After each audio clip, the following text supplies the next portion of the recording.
details to the announcement about our next steps that we're taking as a church. We are adding additional opportunities for in-person gatherings beginning this week. One is the limited opportunity for some to be a part of a live studio audience for the taping of Cornerstone Online on Thursday evenings.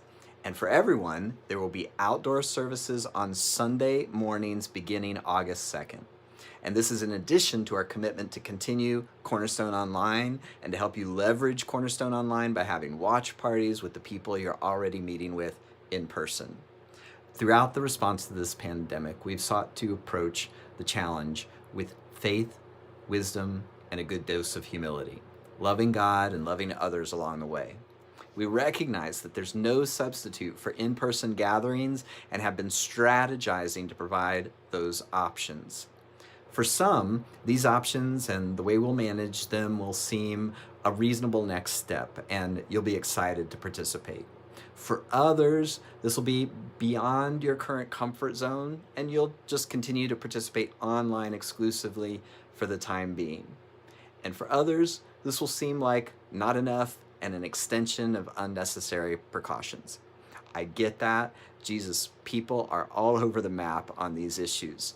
So here's a little bit more insight into our thinking. Practically speaking, outside events are understood and perceived to be less risky than indoor events. And logistically speaking, there are just less obstacles to overcome. Add to that we don't have our own space, and using the space at our usual meeting place, Red River Theaters, would have its own challenges on a good day. And now, not only are they still closed, but meeting there isn't even currently an option, as this week they suffered major damage when a pipe burst and flooded the lobby. Regardless of your default response to these new options, if I'm your pastor, I'm hoping that this is what you'll do. Remember when I mentioned humility? Every pastor and church leader I know is doing their utmost to be faithful to the Lord and wise and loving for their people. And churches are living that out in a wide variety of strategies and responses. I hope that whatever your perspective, you'll hold your position with humility and judge others with appropriate grace. Secondly, and most importantly, I hope you'll exhibit that characteristic that Jesus said would absolutely define his followers: love. Whatever you say, whatever you do, be loving. And if you have any doubt what I mean by that, check out 1 Corinthians 13. Read through it and replace the word love with your name and see how it fits. Whatever happens next, I'm not worried. From the very start of this roller coaster ride, I've been telling you that I'm convinced God is going to use this for his glory and our good. Think of what has happened over the past couple of months. In just a few weeks, we launched an entirely new online option for ministry that not only provided a way for our current congregation to stay connected, but dramatically expanded our reach so that more people experienced Easter with Cornerstone this year than any other Easter in our church's history.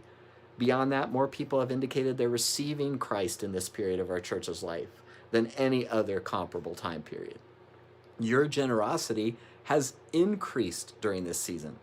Every small group that was meeting before the lockdown kept going with the start of the lockdown, and new people continue to connect with Cornerstone. And some consider Cornerstone their church who have yet to show up physically at church. I have every expectation that God will continue to bring himself glory and use this time to do us good.